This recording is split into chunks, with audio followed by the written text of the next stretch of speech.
Depleted uranium munitions are solid uranium-238. They are not coated, they are not tipped. Each and every tank round fired by the Abrams tank is 10 pounds of solid uranium-238 contaminated with plutonium, neptunium, and americium. Now, the contamination came from the U.S. Department of Energy manufacturing sites in Paducah, Kentucky, Oak Ridge in Tennessee, and Portsmouth in Ohio.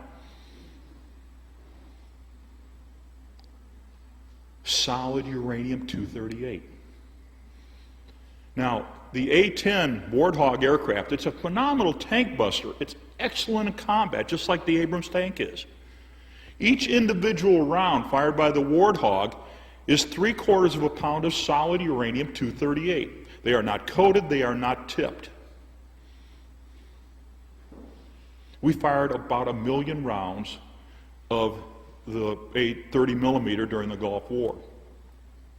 15,000 rounds of the tank round during the Gulf War for about 350 tons of solid uranium-238.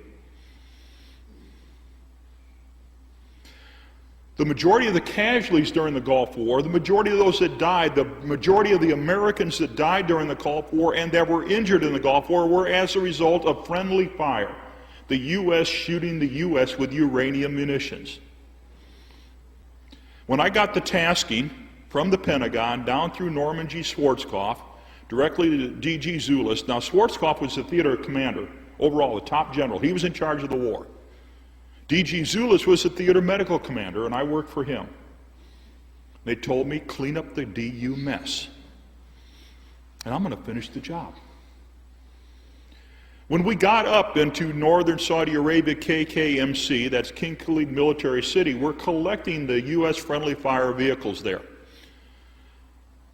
We walked in there, and members of the 144th Maintenance Company were in there working on this already, and they're in cutoffs in their boots, and that's about it. They're sucking uranium dust in. They're sucking uranium contamination. They're absorbing uranium contamination. We walked in there, and there's only one way to describe it, and it's very appropriate in this building, this church. Oh my God. Within 72 hours, we were sick. Within 72 hours, respiratory problems started on myself and the rest of my team, and we were already seeing it on the individuals. The 144th was there, and we're already hearing reports of that from the friendly fire casualties. Within 72 hours.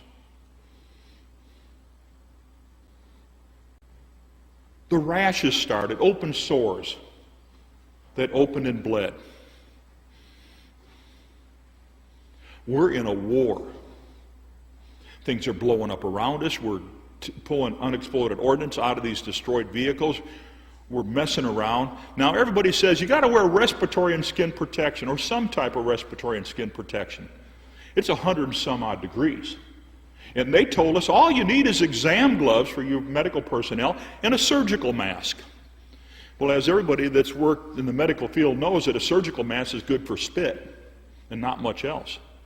Now, uranium oxides are submicron in size, which means that we're seeing some the size of marbles and sizes going down to submicron. And now, a submicron, 1 micron, is 10 to the minus 10th meters. This is atomic scale. And we're sucking this in. And the troops are sucking this in, and they're getting sick. Now, as the health physicist and responsible for the theater, I went to the medical commanders and said, you got to provide medical care for all of the DU friendly fire casualties immediately. We need a radiobioassay, which consists of nasal and pharyngeal swab. You reach in the back of the throat with a Q-tip, and you find out if they sucked in any uranium in. You collect their urine to find out if it was collected in, they're passing it out. You collect their feces to find out if they're passing it out. But you need to do it right away, because in order to get heavy metal to poison, now uranium immediately starts out, your primary problem is heavy metal, not the radiological components. It's the heavy metal components. So we need to do chelation just like you do for lead poisoning. But it has to be done rapidly because of a thing called bio-half-life. And a bio-half-life is where the uranium then goes into sequestering in the parts of the bodies, or it passes out through the urine and you'll never find it. We need to get subscribed and get this unity stronger and beat YouTube at their own game. Okay, that's what this is about. Like I say, go to the remix button, hit the remix button. That way you'll have this video and keep up with this. Otherwise, YouTube's just going to control us, guys, and it's really bad.